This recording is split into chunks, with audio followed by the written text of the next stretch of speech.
What's up, everybody? It's your boy Wes Grant. You're watching Suburban Nerd, this channel where I give my nerd views on today's nerd news, but I also give my reviews on nerd shows. And nerd show that we're watching today is this: X-Files, Season 11, Episode 6, titled Kitten. Well, it was a pretty good episode.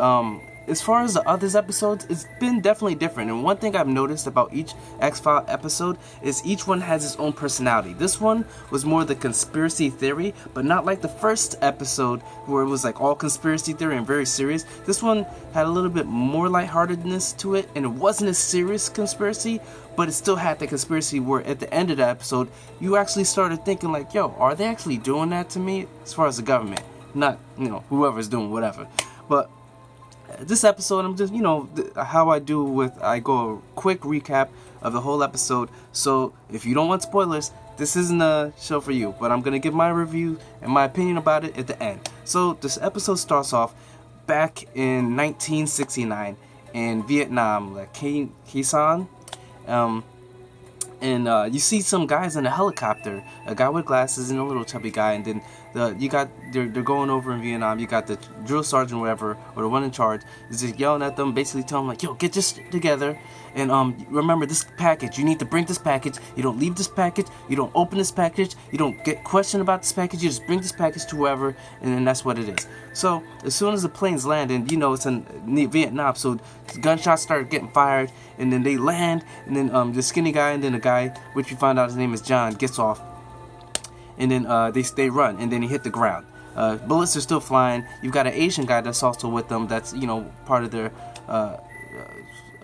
the group, and he gives cover while the two of them, the skinny guy and the chubby guy, carry the package off. So they go through the woods, and then they get to a little hut. They see this hut, and they're like, yo, go, go, go. So the Asian guy's covering them, and the skinny guy and the chubby guy, which his name is John, like I said, runs inside the hut. But when the skinny guy looks back, the Asian guy is shot, and he's on the ground. He's like, I gotta go get it. Chubby guy's like, John's like, can't. The sergeant told us to stay with the package, no matter what. So that's when he goes and he's like, yo, just stay with the group. Go stay with the group, I'll go get him. So he runs out. All of a sudden, a fury of bullets start flying through the hut. So then everybody hits the ground. There was like some Asian family, Vietnamese family inside there. Everybody hits the ground. And then when the bullets hit the container, some green gas starts leaking out. And green gas is like looking kind of weird or whatever. They start coughing. Meanwhile, you got the guy, which you find out is Skinner. He's getting up the Asian guy. He gets him back into the hut. And then he starts hallucinating, sees like little creepy like monster or whatever. And then you see that's when the Asian, not the Asian guy, but the chubby guy, John, he went crazy, started stabbing everybody. He killed everybody in the hut. And he was about to kill Skinner, but then it goes away. So, skipping ahead, now you're back in present time. You've got Mulder and Scully being called into the deputy director of the FBI. And he's questioning him, where's Skinner? Because Skinner has not called in, has not checked in, and he lets him know that Skinner could have been behind this desk, he could have been on this side of the desk, but because of you guys, his career has been halted. He's not exceeded, he's not gone further than he should be because he's so loyal to you guys. And that makes some Mulder and Scully think, they're like, really? Is that it? So then they go over to Skinner's apartment to go find out what's wrong with him, or why isn't he there. They Mulder, being Mulder, kind of picked the lock, broke in, then they go searching around, and then Scully's like, you know what, considering as long as we know him, we don't really know that much about him. And he was like, well, and he holds up this thing, at least we know he suffers from mild case of constipation. Which, Mulder always got to make a good sign, or good thing, a positive kind of about whatever situation they're in. Like I said, I like Mulder definitely better than he was in episode 1, but I just like his personality overall in general for the episodes that's come after. So they go and they find this envelope, and it's in this envelope they find a cut off ear. They're assuming that it's probably one of his vet buddy or something like that, and that's probably why, because like they see that he was in a military. So then they go, and then the paper that it's wrapped in is from Mud Lick, Kentucky. So then That's where they're going. So they shoot off to Mud Lake, Kentucky. They get over to the area. They go to the autopsy place where the the sheriff was, and the sheriff shows them the body, and the body's got the ear cut off, and they're asking if anything, and it looks like the guy's been losing teeth, and he's like, yeah, I guess, I don't know, like the sheriff really didn't have any questions. So, but the one thing the sheriff said was like, yo, I just want all this taken care of because, you know, the people in this town, they be talking some craziness. They'll be like, what kind of craziness? Craziness about some body or some monster running through the woods. So then that's when they get kind of like curious about that. Meanwhile, you've got them leaving. How do you say? Suffer comes. Hold on for 1 second. Oh, well, also, on a letter they see that with the air in it, there was a letter, and the letter said the monsters are here. So they say that you know, the scene skips, and it gets back to what you say, a hunter. A hunter's tracking something down with his dog. And while he's in there with his dog, all of a sudden, like, there's something running back and forth, which I don't understand how he's not seeing it, because this person is not hiding that bad. And for a hunter, for you not to be able to hear or see these things, you're not that very good of a hunter, because, you know, if a human's running through the thing, which is what makes you think it might be a monster, but you find out later in the end what it is. So anyways, the hunter's walking, and all of a sudden, the dog stops at this place, and he's barking. The hunter goes to see where the dog's barking, falls in a hole. Bam, he lands on a trap with spikes. Now, Scully and Mulder show up later with the sheriff, and then while they're looking at it, they see the guy in the hole. They see one of these cameras that I guess you track deer with. Now they go and look, they bring that back to the sheriff's place, and they start looking through the footage. And in the footage, you find Skinner after they had left, or before they got there actually, later the night when the guy died, walked over to the hole and was looking in and saw the body and then left. So and then he's looking kind of suspicious because the guy's like, yo, who's this? And then he was like, yo, I'm getting the feeling you guys know this guy. And it was like his Deputy Directive Skinner, you know, Walter Skinner, and he's you know, he's with the FBI. And he was like, well, it's a little shady. And they were like, yo, he wouldn't do anything like that. And they're like,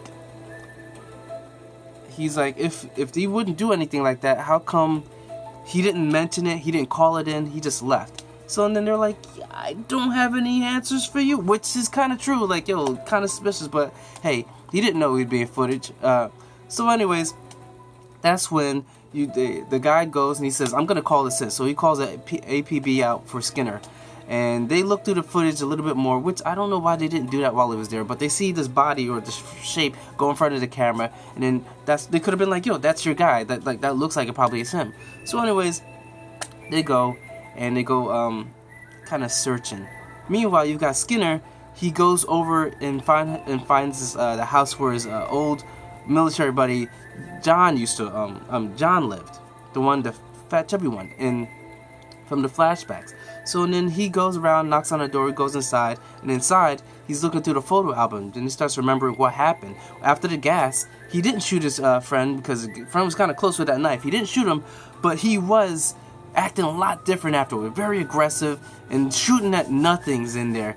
And that's when, you know, he just realized, like, yo, my friend's crazy. So when he's looking at this, you know, flashbacks and remembering everything, that's when the son, who that looks a lot like John, walks in. He was like, John, is that you? He's like, no, I'm Davey.